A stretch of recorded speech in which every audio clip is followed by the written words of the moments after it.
महाराष्ट्रातील ताज्या आणि महत्त्वपूर्ण बातम्या पाहण्यासाठी आजच आमच्या रॉयल मीडिया न्यूज चॅनलला सबस्क्राइब करा आणि बेल आयकॉन प्रेस करा।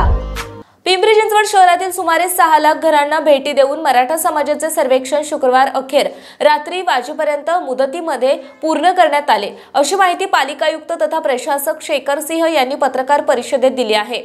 आपला जे मराठा आरक्षणाच्या संदर्भातला स्टेट गव्हर्नमेंटनी आयोगाने सुरुवात करण्यात आलेला जे आपला सर्वे आहे तो आपल्या सिटीमध्ये 100% पूर्ण झालेला आहे। जेवढा आम्ही घरांचा आपला जे सुरुवातीचं नियोजन होतं ऑब्व्हियसली त्याच्यामध्ये काही समजा स्लम्समध्ये वाढ झाली किंवा काही नवीन प्रॉपर्टीज वगैरे, तर त्या मानाने तो 100% पेक्षा जास्तच आहे। पण all properties we try to reach, त्याच्यामधला जे काही सर्व इन्फॉर्मेशन आहे त्या ॲपद्वारा आयोगाच्याकडे सुद्धा आहे।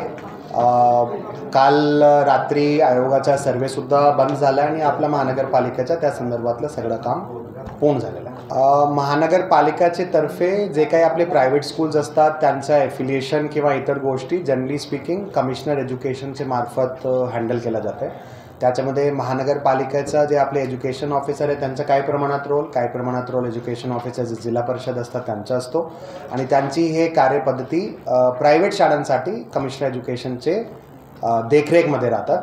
त्याच्या व्यतिरिक्त जे काही दुर्दैवाने जे काही दुःखदायक घटना घडली त्याच्या संदर्भातला पोलीस विभागाच्या मार्फतसुद्धा कारवाई केली जाते। अशा प्रकारची घटना काही पुढे घडू नये याच्यासाठी कदाचित येत्या काही काळामध्ये महानगरपालिकेच्या तर्फे प्रायव्हेट स्कूलसाठी सुद्धा आम्ही काही याच्यामध्ये स्टेप्स घेऊ।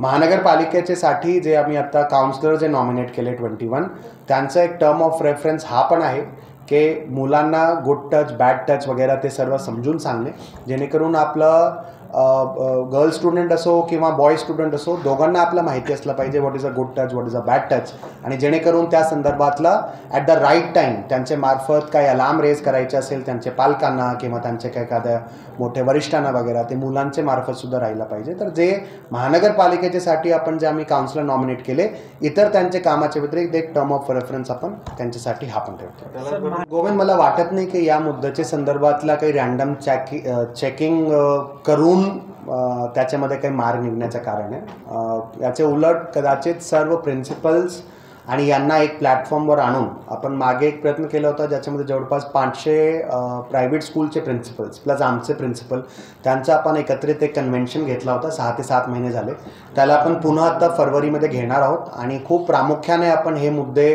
त्यांच्यासोबत त्याच्यामध्ये घ्यायला हरकत नाही।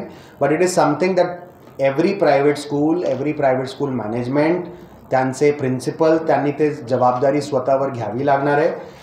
मुलांचे काही एखाद्यावर काही याच्या संदर्भातला मुद्दा असेल, बुलिंगचा मुद्दा असेल किंवा एखादा जे काही दुर्दैवाने घडली आपल्या रावेतमध्ये घडली ते कसा घडू नये या संदर्भातली चर्चा आपण त्यांच्यासाठी करू शकतो। एखादा काही कंप्लेंट आली की त्याच्यावर ॲक्शन करू शकतो, पण अशा प्रकारचा खूप असा इन्स्पेक्शन व्हिजिट करून I don't think that is the right solution.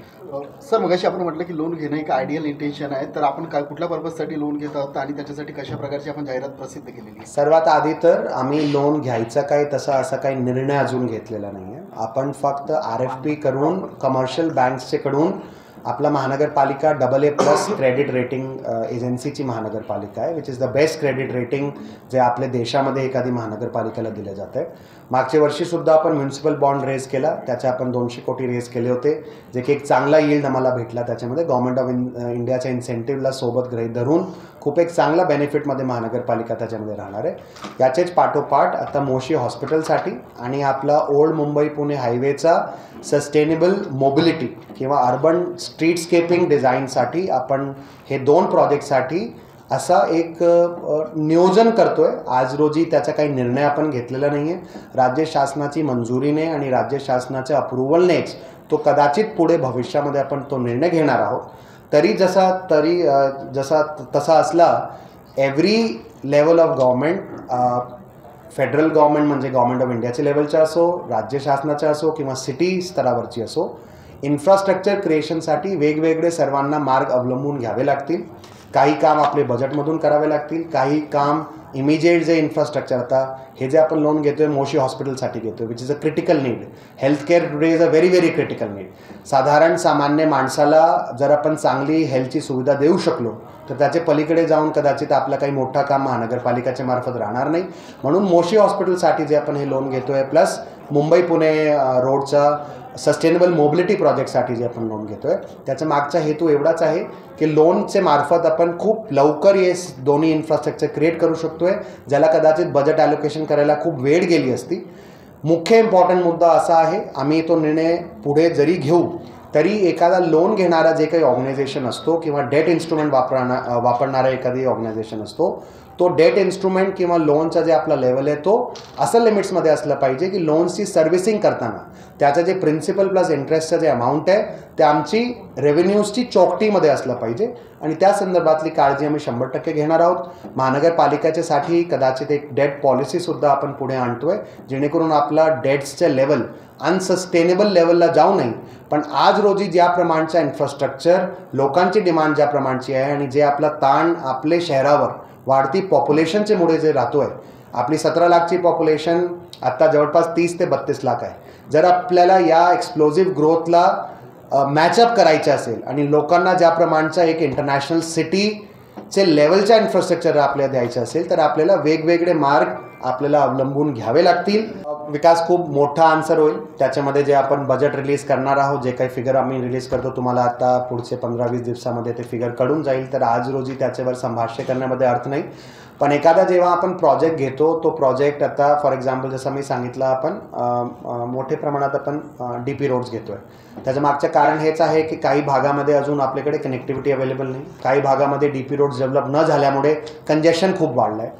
For example तलवडेचा area असेल किंवा आपला काही प्रमाणात पुनावडे वाकडचा भाग असेल, जे खूप एक मोठे प्रमाणात आपल्याकडे ग्रोथ होतो आहे, सोसायटीज येत आहे, नवीन नवीन लोक येत आहे, तर त्यांना आपल्याला इन्फ्रास्ट्रक्चर डेव्हलप करून द्यावा लागणार आहे. आपला कधी पण जे काही आपण काम मंजूर करतो तो अनसस्टेनेबल लिमिटमध्ये जात नाही आणि तशी काळजी आपण आता पण घेतो.